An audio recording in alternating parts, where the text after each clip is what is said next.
جن کتابوں کو بھی آسمانی ہونے کا دعویٰ ہے ان میں واحد کتاب ہے قرآن مجید، جس کا متن محفوظ ہے، دنیا میں کوئی اور کتاب ایسی نہیں ہے جو یہ دعویٰ کر کے قرآن کے مقابلے میں آ سکے۔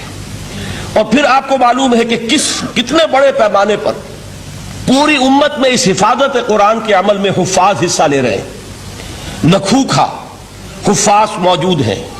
بعض ممالک میں آپ کو 8-10 برس کے بچے جو ہیں وہ حافظ مل جائیں گے۔ کوئی دنیا میں اور کتاب نہیں ہے کہ جس کے حافظ موجود ہوں۔ بڑے بڑے علماء کی تصحیح کر دیتے ہیں 8 سال کے بچے کہ یہ آپ غلط پڑھ رہے ہیں۔ اس طریقے سے ایک شوشہ جو ہے وہ محفوظ کر لیا گیا ہے۔